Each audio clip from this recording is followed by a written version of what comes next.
Hey Craig, good day to you, sir. And hello, Allison. Good day to you too, ma'am. There's the motor for your 79 928. It's coming together. Just want to give you a status update as of today, the 2nd of November, 2024. So all the gold lines are the original fuel lines for this car, for this engine, have been re-anodized, or re-zinced in the original gold color. And the fuel injectors that are right here, I took them over to the German automotive dealers, some German fellas that came here years ago, and they tested them and they open and close at the prescribed PSI, so they're good. Didn't need to change them out at all, which was wonderful news. Wonderful news. So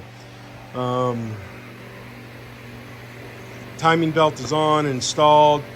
Your pulleys blasted and put in the powder coat. Got to get some fan bearings for here.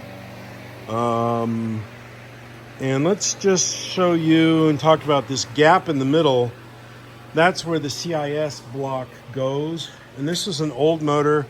This is a 80 or an 81 motor, basically identical to yours. And I'm using this as a learning tool, because some of the things I'm not able to match up, so I'm matching it up off of this one.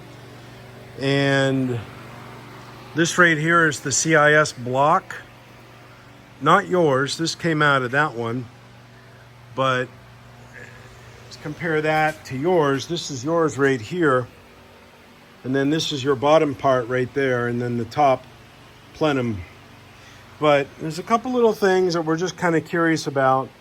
If you look in here, this right here is where the fuel distributor head goes, and right here there's a roller bearing, and that roller bearing is supposed to be free. And almost every car I've taken apart that has that on it, that roller bearing is frozen in place. And there's no way to get that out and service it other than taking this whole thing apart. But there's a benefit to taking it all apart, because you can clean it. Look at some of the residue solvent in there, how messy it is. Now, this is the roller bearing in question. Now, you can see here, I think you can see here, it's got many little rollers in it. I'm trying to put those rollers back in, but I'm probably just going to go ahead and buy a new bearing, because Porsche might have updated this bearing to have it a different type of a unit. Instead of having the individual pins, it might be just a sealed bearing, which hopefully that's the case, so we won't have to put these pins back in. Took it all apart, cleaned it, and serviced a lot of these parts, cleaned it up really nicely. Some parts I'm going to probably have to get. There's probably a rebuild kit for it, like that rubber seal there, right there. That gasket and those two O-rings, get those new. This is the metering valve right here. This is the plate, the metering plate where it lets air in and out. Took that off, cleaned it up really nicely. So it's kind of a mess in here, tools everywhere, but it's a work in progress. So this is yours compared to the original. You can see it's substantially cleaner, but that one came off. I took that one off to absolutely verify everything and make sure that we don't have anything incorrectly applied or incorrectly put on or put on backwards, things like that. So you see it's kind of rusty and crusty and gross. That's the way yours looked, but let's go back to something that looks really nice. So,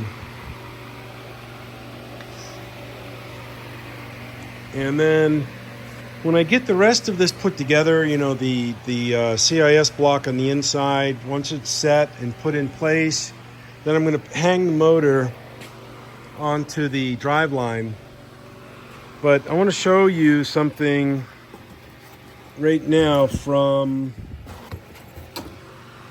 where's the old one?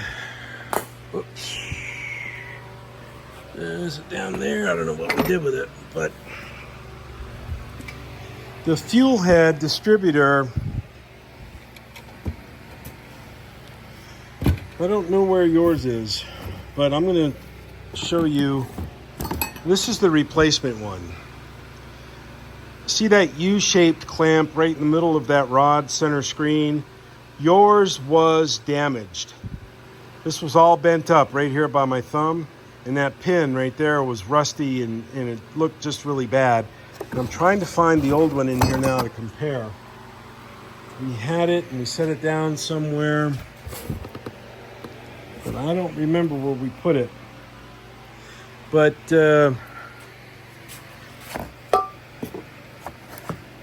my point is I'm using this one, this fuel head that came off of this motor is going on yours. And I wonder what we did with that. Steve and I were messing with it, but where did that fuel head go?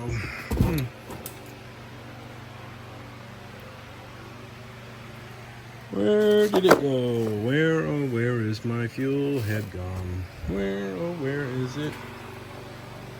What did we do with it? Well, anyways, it was, trust me, if I find it, I'll capture it and show it to you. But the pin was all bent up badly. So I'm going to use this one and make it happen that way. Unless I put it over here. Nope, did not. Well. Bottom line up front, I'm going to use that one because it's been in better shape than the one that came off of yours.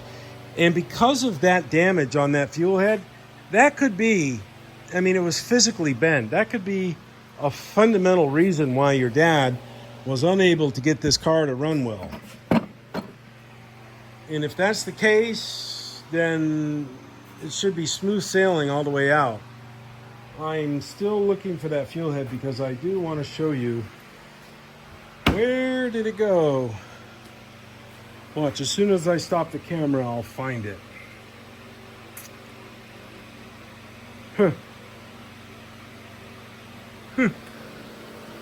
It'll blow me down. Well, anyways, so I think we're going to be tracking well. I'm glad that I have spares to use for your motor. And of course, that's no charge to do that. I'm just going to do it. Give you the good one, and I'll just keep the old one. Okay? Folks, take care. Allison, take care of yourself. Craig, we'll talk to you soon. Everything's good in terms of money, so we don't need nothing right now. So tracking good, and just take care, folks. Have a good day and a good weekend. Bye-bye.